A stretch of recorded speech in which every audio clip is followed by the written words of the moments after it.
Hi, I'm Adam Johns from the Chicago Sun-Times. He's Mark Potash, and welcome back to another edition of the Bears Video Mailbag, where we answer your questions from social media. All right, Mark, a big win for the Bears over the Jets in Week 3 here, and some really good questions from Twitter. This is from Bear Down Nut Up, kind of a catchy name there. What are your thoughts on the impact of Jared Allen? He's had 3 games in a Bears uniform and no sacks. Well, I'd say he hasn't given the Bears the impact that Bears fans are used to seeing from Jared Allen, but you got to remember, they've faced 3 pretty mobile quarterbacks. It's a different kind of defense defending these guys, and it's not exactly what Jared Allen is used to seeing. That said, I think he's just warming up, or I hope he's just warming up. I hope it's not like a Pepper situation where you kept expecting it. I think Jared Allen will be there. I think this is a great week to find out. Finally, he doesn't have to kind of hit a moving target this week with Aaron Rodgers, and he's had success in the past against him. So I think this is a good judgment. But I would say overall that Jared Allen has kind of been a disappointment overall based on what we've seen before. But I don't think it's the point where he's not going to work out. I still think he's just warming up. He has not played a lot in the preseason, and I feel like he'll still be there. Well, I'll definitely say he showed up late against the Jets with a couple of hurries and Geno Smith. That was very evident to me. He made him get rid of the ball faster than he wanted, and he's showing up in different ways. You have to remember that he impacts the other defensive end considerably. You look at his history. Whoever's on the opposite end of him has very productive years, and Willie Young in 3 games already has a career high of 4 sacks. All right, we got a really good question here, I think, from Greg Braggs Jr. on Twitter. Who had a better game, Shea McClellin in Week 2 against the 49ers or John Bostic in Week 3 against the Jets?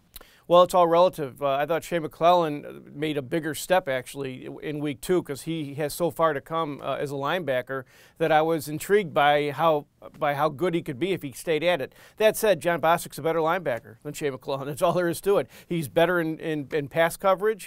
Eventually he'll be better rushing the passer, I think, even. And just as a pure linebacker, he's kind of out of position at Shea's strong side linebacker position, but he's better at it, frankly, I think, and it showed. He had 13 tackles, against the Jets, and I thought, just played well and showed a lot of promise. All right, let's move on here to offense from AJ Fedoric on Twitter. Is there any way we have sustained success with the Trestman pass-happy offense? Okay, let me start with this. It's on Cutler to make the audibles and the calls on the line. Sometimes he has 2 passes and a run. Sometimes he has 2 runs and a pass. But there's options for him. And if you're looking back just at the Jets game, the Jets' defensive front, their front 7 was so physical and so powerful.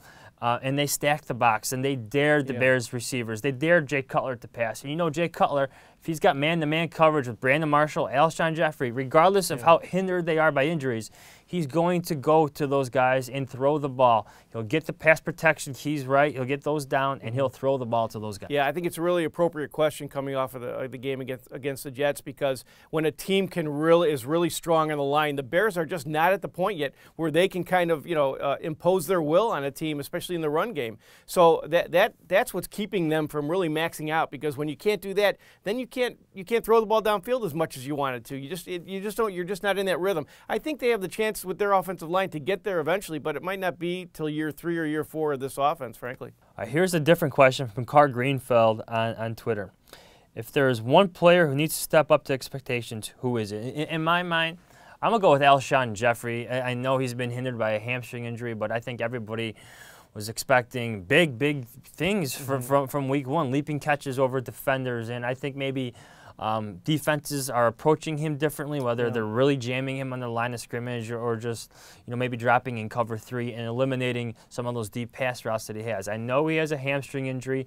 I know he's not 100% through 3 weeks, but I think in terms of expectations, his were through the roof, and right now he's not reaching those numbers. Yeah, I agree, and I think one thing with Alshon Jeffrey is that he has the ability to kind of render a lot of that moot, because he's always open. He can always go up and get the ball, and you kind of saw that. So I don't think you probably wouldn't expect somebody to say that he's the guy who's got to step up. But Brandon Marshall, too, to tell you the truth. I think Brandon Marshall, he showed against San Francisco that even when he's hurting, he can make a difference. Didn't do it so much. Maybe he's hurting a little more, but that's another guy. I mean, let's put it this way, Adam.